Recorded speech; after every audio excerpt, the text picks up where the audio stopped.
Assalamualaikum warahmatullahi wabarakatuh. Kami dari kumpulan 1 dan ahli kumpulan kami yang terdiri daripada Dani Syami, Muhammad Akmal, Haris, Saif dan saya, Dayang Kudalalin, ingin membentangkan mengenai proses kejadian manusia.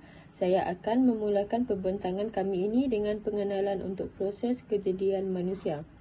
Asal-usul kejadian manusia menurut pandangan Islam sangat bertentangan dengan apa yang telah dikemukakan oleh para pencetus dan pendokong teori evolusi iaitu Charles Darwin, di mana beliau berpendapat bahawa makhluk hidup yang termasuk manusia berasal daripada evolusi atau perubahan-perubahan makhluk sebelumnya yang memiliki kemampuan sederhana. Perubahan-perubahan tersebut membuat kemampuan dan ciri-ciri manusia menjadi lebih sempurna serta pendapat ini disokong kuat dengan penemuan beberapa fakta ilmiah seperti fosil daripada manusia purba iaitu Meganthropus dan Pithecanthropus dari pelbagai daerah. Di sini timbulnya pencegahan pendapat dari semua agama di dunia di mana menentang pendapat teori evolusi Charles Darwin, dan penentangan ini terjadi kerana pemikiran mereka didasarkan pada berita-berita dan informasi dalam kitab sucinya masing-masing.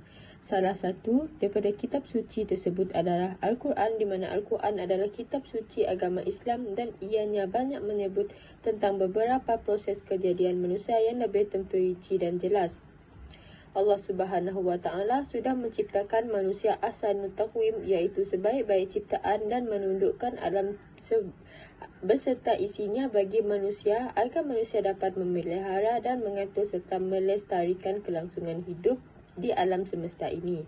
Namun terdapat pencegahan tentang proses kejadian manusia berdasarkan teori barat dan Al-Quran serta hadis.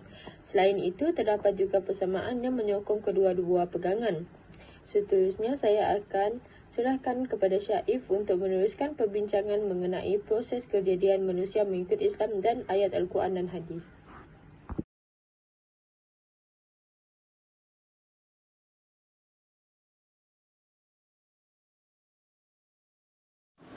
Seterusnya, contoh ayat Al-Quran dan hadis tentang proses kejadian manusia menurut Islam.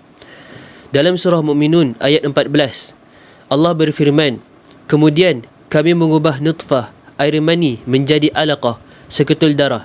Lalu kami menciptakan seketul darah beku itu menjadi seketul daging, iaitu menjadi anggota badan. Dan dari seketul daging itu kami menjadikan tulang belulang, dan kami bungkus ia dengan daging, terbentuk segala sistem saraf." Manakala di dalam hadis riwayat Muslim, hadis yang ke-2670, yang bermaksud, "Sesungguhnya wanita itu diciptakan dari tulang rusuk dan tidak kamu luruskan dengan cara bagaimanapun. Jika kamu hendak bersenang-senang dengannya, dia tetap saja akan bengkok. Namun, jika kamu berusaha meluruskannya, nescaya dia akan patah, dan mematahkannya adalah menceraikannya."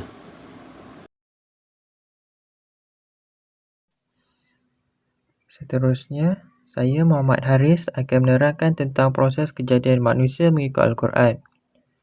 Yang pertama ialah nutfah, iaitu percampuran air mani lelaki dan perempuan. Yang kedua alaqah, iaitu segumpal darah. Yang ketiga mudghah, iaitu seketul daging. Yang keempat izam dan lam, iaitu tulang dibentuk dan dibaluti otot.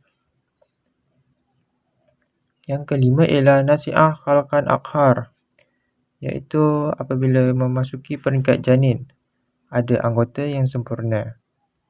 Yang keenam, nafkhur ruh, iaitu peniupan roh. Seterusnya, teori barat, teori evolusi Darwin oleh Charles Darwin, iaitu kita berasal akibat tekanan sekeliling. Contohnya, kita berasal daripada spesies monyet. Yang kedua, teori abiogenesis. Yang pertama dicetuskan oleh Aristotle, iaitu makhluk hidup berasal daripada benda mati. Dan yang ketiga, teori sains mengatakan bahawa bayi yang di dalam kandungan akan mengharungi 3 tahap utama, iaitu pre-embryonic, embryonic dan fetus. yang setelah dibuat kajian sains. Baiklah, terima kasih atas ulasan yang telah dibentangkan oleh Haris tentang proses kejadian manusia mengikut Al-Quran dan teori barat. Jadi, saya akan meneruskan pembentangan yang saya ingin bentangkan tentang proses kejadian manusia mengikut kajian sains. Proses mengikut sains ini terbagi kepada 3, iaitu pre-embryonic, embryonic dan fetus. Jadi saya akan mulakan dengan pre-embryonic. Pada mulanya, zygote akan bertumbuh dengan membesar melalui pembelahan sel dan terbentuklah segumpalan sel yang kemudian membenamkan diri pada dinding rahim seorang wanita. Seiring pertumbuhan zygote yang semakin membesar, sel-sel tersebut akan menyusun dan mengatur diri mereka sendiri kemudian membentuk 3 lapisan. Seterusnya, proses embryonic berlangsung selama 5,5 minggu dan pada masa ini bayi akan disebut sebagai embrio. Pada tahap ini, organ dan sistem tubuh bayi mulai terbentuk dari lapisan-lapisan sel tersebut yang telah dibentuk. Dan proses yang ketiga adalah fetus.